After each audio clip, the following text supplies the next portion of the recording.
The Amazing Life of a Potsy. It was harder to me to put my phone in the mini tripod. It was actually harder for me to do it than to actually record this entire episode. So now I have chest pains and I can't breathe and I'm exhausted. Woo! Pots life. Hi, welcome to another episode of the Revolution from Your Bed podcast. Today is going to be a bit different. It's going to be more of a ramble. I want to talk about how I feel basically during this quarantine. I know I've been doing videos and writing and posting stuff about how cool it is to have a routine and a schedule and to work out and yoga and meditate and to have all these amazing things just to stay sane during quarantine and be productive and feel that you have some sort of self-development going on. But yeah, I just want to ramble that it's been hard because I'm used to be so active. I think my record was 12 countries in 1 month. Usually I'm just flying around, public speaking and training and doing stuff for my projects. And it's been so hard just to stay in one place. Yes, I'm so lucky not to do it by myself. I'm so lucky to have such a beautiful relationship. But it's just hard because you cannot really meet people, and you do some Zooms and Skypes and so on, but you cannot really meet people. And it's been a challenge. And I want to talk about how does it feel for somebody who's basically been isolated for so long to repeat this trauma and being forced to be kind of isolated. Yeah, it's not been easy. I think this past few months have been a challenge. I think that I've been choosing to stay home more than maybe I should also, because you can go for maybe like grocery shopping more and do maybe more walks. But I'm working on my book that is also called Revolution from Your Bed. It is depicting my journey through my illness and rehabilitation and how did I basically do it and what did I learn and what do I think that healthcare should do in order to really tend to us patient instead of saying those empty slogans like patient-centered care and so on. And also a lot of self-development tips coming from really reconstructing my health journey, or not to say illness journey. So I've been feeling kind of down maybe in the past few days. Like on the one hand, everything is good. On the other, it's very hard to balance because if you really want to write a book like this, you need to go really deeply in and you need to delve into yourself, your darkest moments of your illness, and extract all these goodies for the book editors, but less goodies for you. And when it's not very assisted or supported, it's really hard because if I really want to be productive in writing, I need to be in this zone. And sometimes it takes me hours to get to the zone and to get out of the zone. So I'm trying to find better writing strategies. And yes, it's not fiction, so I cannot just go into some writing flow. I know many people start to write like stuff for 10 minutes and then they're in their flow.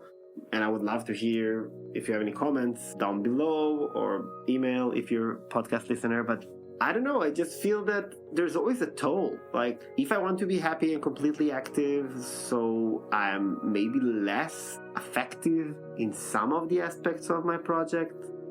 If you want to write a book like this, and it's going to take like a year or so I don't know, is it going to be like this in the next 6 months to 10 months? I've finished 1/3 of the book, roughly. Like, I don't think it's healthy. But on the other hand, writing was one of the things that saved me kind of, or really helped me when I was sick. So yes, I know it's just a ramble, but I just wanted to share with you this experience of writing. Not really easy for me, but on the other hand, there's so much happening when you write. You realize stuff about your illness and how you've been treating yourself and how you've been treating others. So I think it's really, really productive in that sense. And yes, I will mention it every time almost, that journaling and writing and creative writing can be really therapeutic. And of course, there is bibliotherapy and other actually validated methods using writing to heal. But kind of this coaching advice to actually journal every day or write every day, yes, it's still valid, but I think that this is a very different ballgame. Yes, I wrote another book when I was sick, but it was a fiction book. And I was kind of delved into this fantasy of this character. So I put myself in some healthy dude's shoes and imagined myself in this beautiful place by the beach and having a romance and kind of solving my own problem through this hero's journey, which is amazing. It's therapeutical. Later on, I found out that this is one of the ways and methods therapists are using. But now that I'm actually needed to write a book that's taken like around 1 year, it's kind of pulling me back to the rabbit hole of these thoughts and of this illness. So what I wanted to talk about is basically how you can balance it with other stuff. Yeah, so I've been working for the last 3 years on a startup, and lately we've decided to part ways, and hopefully our technology will be adopted by another company. So I had this huge struggle there that triggers a lot of stuff, and I had to basically deal with 2 major projects of mine failing roughly at the same time.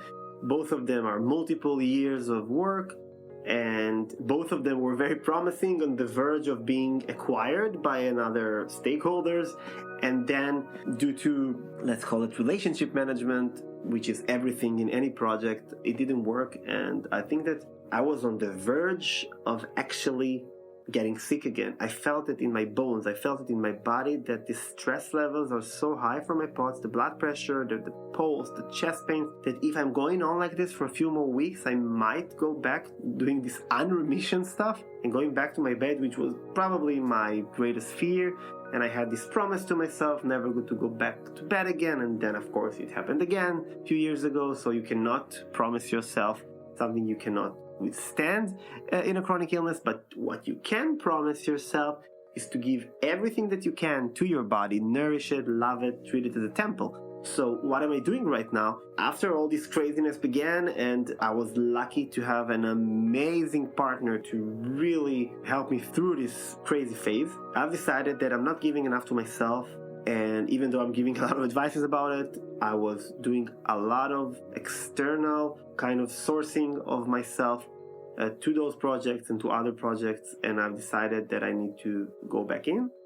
And what I've decided to do is, first of all, take care of the most burning issue that I had, which was an exacerbation of my IBS. Usually POTS comes with IBS, like irritable bowel syndrome. It's happened to a lot of people with POTS, but it stands alone by itself. And I had an entire video about it. How did I heal my guts from food intolerances and IBS? And basically I've decided to start this crazy diet, completely, of course, medically validated, but this diet eliminating everything that I knew or suspected that causing this.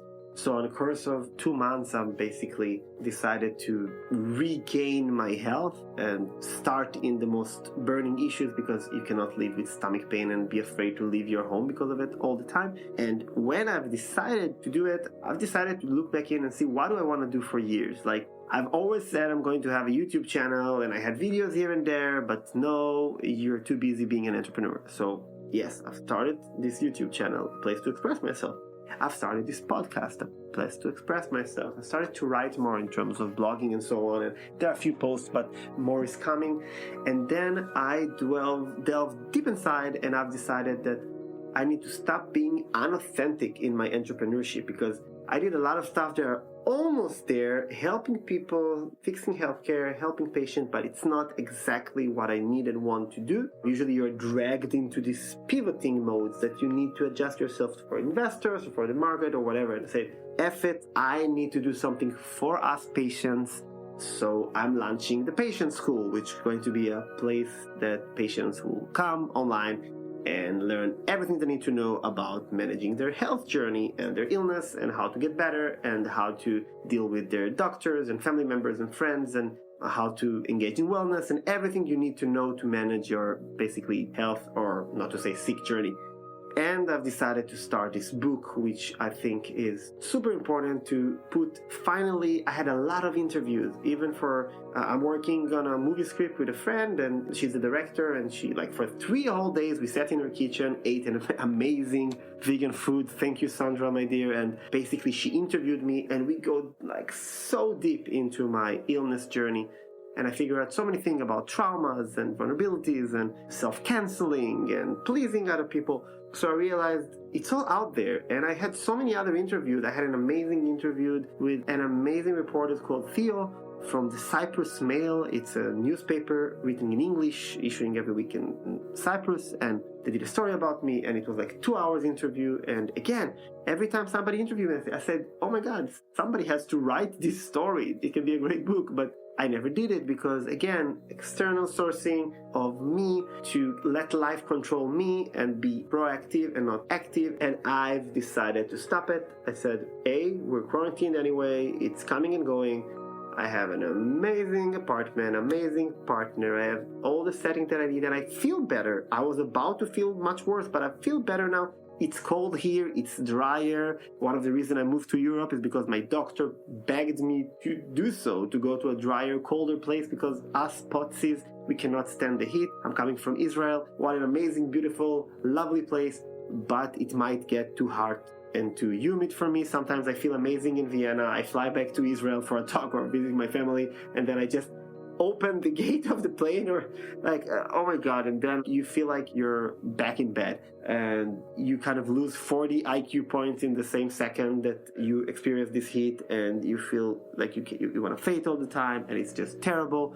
And this is one of the reasons I'm in an environment that is kind of better for me and controllable for me. So everything was in the right setting, and I've decided to basically start writing this book. It was a crazy journey. I had to go very, very deep into the initial details of the fall itself, of the moment I've collapsed, and my life, being a young man, about to be 22 and about to start medical school in a few weeks, to completely shattered and in bed, and in a few months deteriorate into a guy who can barely walk and barely talk, and later on not even do those. And yeah, it was one heck of a journey, but I think that even though it's hard and I'm rambling about it, I think it was so important for me as a patient, as a person, for myself, to finally acknowledge myself and not to be dragged because people tell you, oh, you should do this or be an entrepreneur like this and do this startup. No, like I knew from the age of 15 or so what I want to do. I wanted to do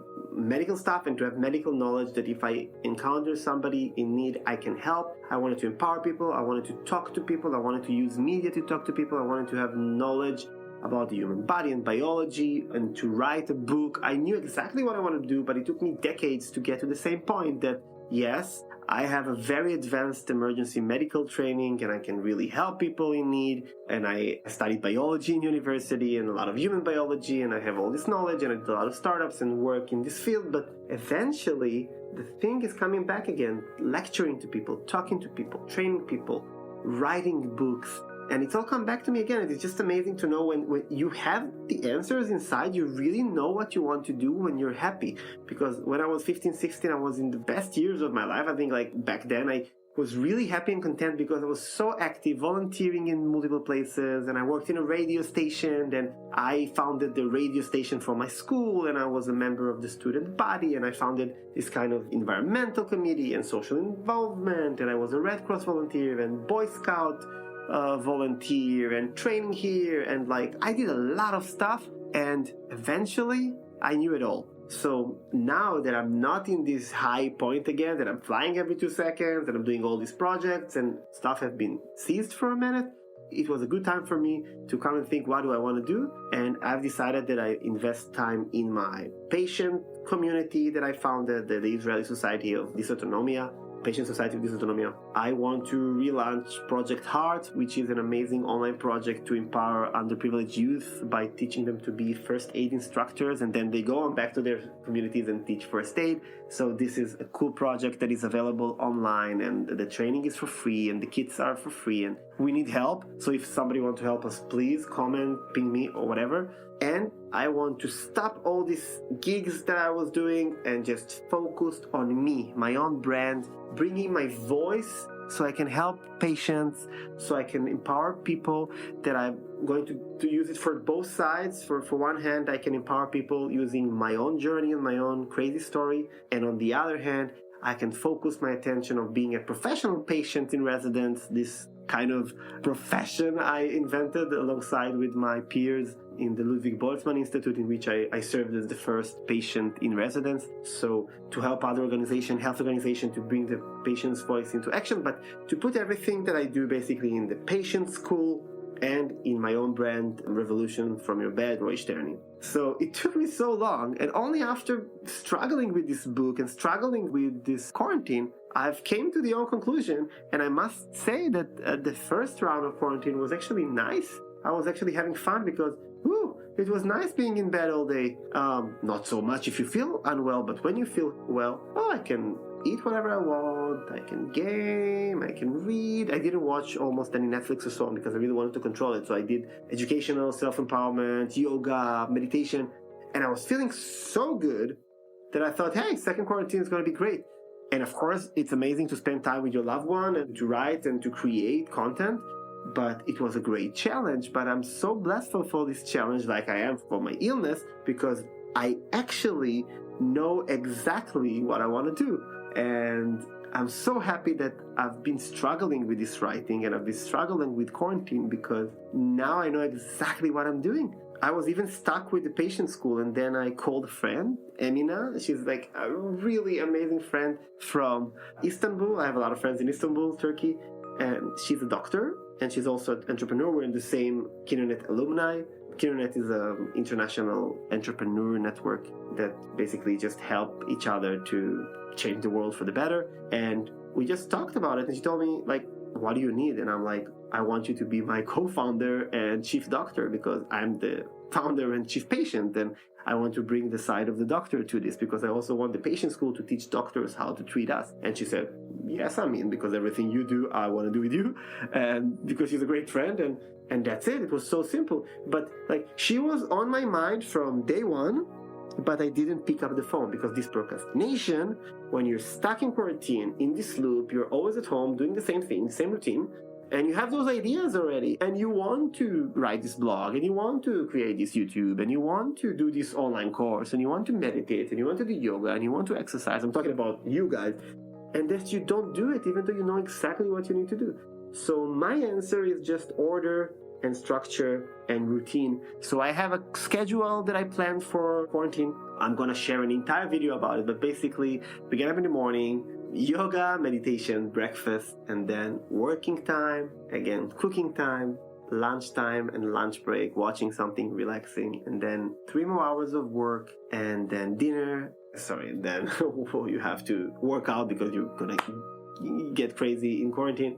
And then workout time, and then dinner, and then some new skill acquiring time in which we basically study, sing, play, write songs, whatever, learn something online. And then of course we have time for gaming, be together, watch movies, whatever. But I think this constant hours eating with this new diet that I do, writing is not very organized in this, but this will be the next phase, putting the writing in the right place, because it's much like inspiration based and muse based, but it's really triggered good productivity. Because if you say, I'm going to sit at my home and work for 8 hours, it's not going to work. But I commit only to work 6 hours a day, so at least I have 5 hours of complete work.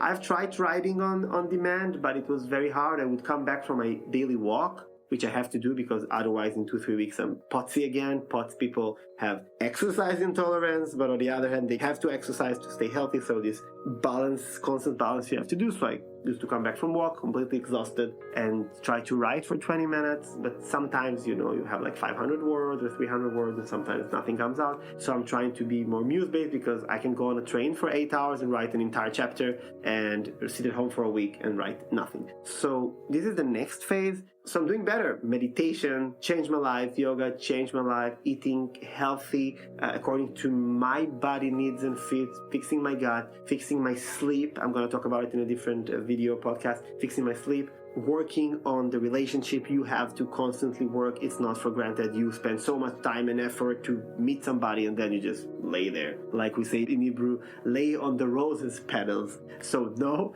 you need to work on that as well, and give place to your partners, and really be mindful and work and talk and self-reflect. and really find out what you need to fix. This is an amazing time to fix it. Your growth areas that you have, now it's an amazing time to do it. Everything is online. You don't have a lot of people demanding stuff for you when you're quarantined. So guys, this is the time. I really highly recommend to do scheduling. And even though it's hard, like I've been rambling on about write, create, don't forget it. I really recommend trying to write your own memoir. I said it before that the guys in ourbooks.com would love you to have your book there for free, whether if it's private or public. I think that writing your own story is amazing. If you're very imaginative, kind of reflecting it onto or deflecting it onto a hero and make it a fictional story, change the names and the characters and the places, but basically the same stories like life have brought to you, and then you kind of analyze it. And there's a lot of amazing ways and amazing courses that teach you how to do it. I'm not an expert writing coach, but I really recommend to do it. And to use this struggle in writing and in creating content to actually work on your growth areas. It's been amazing for me. And even though I'm just sitting here rambling for 23 minutes, I know that eventually this is exactly what you need to get better. You need to be reflective. You need to talk more. So I'm going to make a pledge and a promise here. Every time I'm making a video or a podcast, or like in this case, both in the same time, I feel so empowered just looking at the camera, imagining that you guys are there and I'm talking to you and empowering you. So I will pledge to do a piece of content every day and at least one episode of podcast and one video every week. I think that it's empowering me, maybe it's empowering you too, and it's really helping me. So I'm going to take you through the journey of writing my book and update you about it. And I would love to hear what you think. Maybe after the editor that I'm assisted with will approve my first chapter, I can post it online in our books and let you guys comment on it. So I want to take you with me to this kind of tough and struggling journey of writing a book, creating content, starting startups, starting NGOs, but using the book as kind of a pillar to take me and you through this journey, through quarantine, through COVID, ending 2020, going into 2021, and hopefully this year I'm gonna finish my book and do many more stuff to help patients. Guys, thank you so much for listening to me rambling. It's really helpful and therapeutical for me, and I hope it's giving you something back. Please feel free to comment and send me your thoughts about what I'm doing in this podcast and YouTube channel, because I really want to help you guys, and I really think that it's an amazing opportunity for me to share from my crazy life experience that I've accumulated through this sickness or illness-led entrepreneurship, social entrepreneurship. Thank you again for being here, and I, as a promise and pledge, I will have one episode of podcast and one video every week for now, but I will try to do a piece of content every day, and let's see how it goes. Peace, and see you next week. Bye!